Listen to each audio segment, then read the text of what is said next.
গ্রেফতারির পরের দিনই জামিন। দুটি মামলা, একের পর এক দুটিতেই জামিন পেলেন তৃণমূলের শ্রমিক সংগঠন আইএনটিটিইউসি থেকে সদ্য সাসপেন্ড হওয়া চুনুলাল মিশ্র।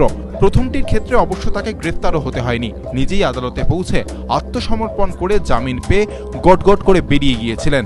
আর দ্বিতীয় ক্ষেত্রে চাপের মুখে পড়ে পুলিশ বৃহস্পতিবার তাকে গ্রেফতার করলেও এক্ষেত্রেও জামিনযোগ্য ধারায় মামলা রুজু হওয়ায় ফল সেই একই হলো।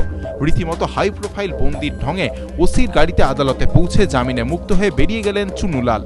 যে অ্যালিগেশন ওনার এগেনস্টে আনা হয়েছিল এফআইআরের মধ্যে, এবং যেটা দেওয়া হয়েছিল যে ওই 66A ইনফরমেশন টেকনোলজি অ্যাক্টের যে ধারা ওনার উপর প্রয়োগ করা হয়েছিল এবং 506 ধারা প্রয়োগ করা হয়েছিল, সেটা আমরা হাকিম সাহেবের কাছে আমরা আমাদের আইন দেখে সাবমিশন রেখেছি এবং উনি এটাকে অ্যাকসেপ্ট করেছেন, দেখে আসামিকে আজকে জামিন মঞ্জুর করেছেন।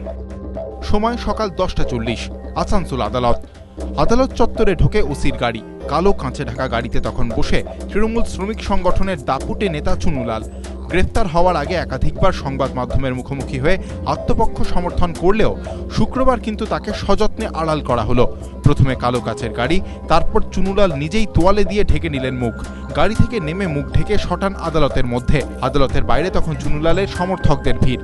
পুলিশ আগেই জামিনযোগ্য ধারায় মামলা রুজু করে রেখেছিল, তাই 500 টাকার ব্যক্তিগত বন্ডে জামিনও পেয়ে গেলেন শ্রমিক নেতা চুনুলাল।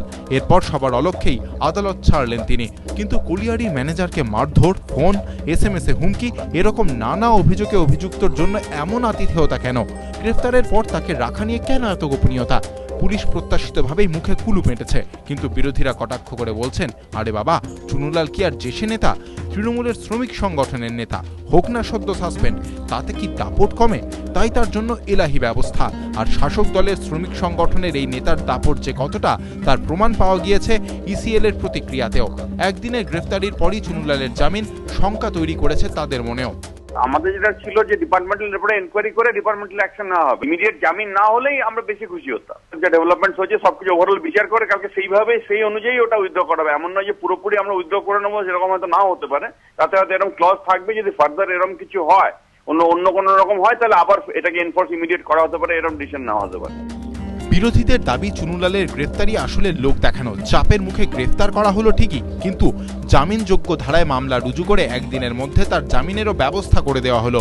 তাই এরকম ব্যবস্থা নিয়ে রাজ্যের শিল্পক্ষেত্রকে বিশৃঙ্খলা মুক্ত করার এই চেষ্টায় শিল্পমহলের আশঙ্কা কতটা দূর করা যাবে তা নিয়ে সন্দিহান রাজনৈতিক মহলের একাংশ। রাজর্ষি দত্তগুপ্ত, কৌশিক গাঁধাই, ABP আনন্দ।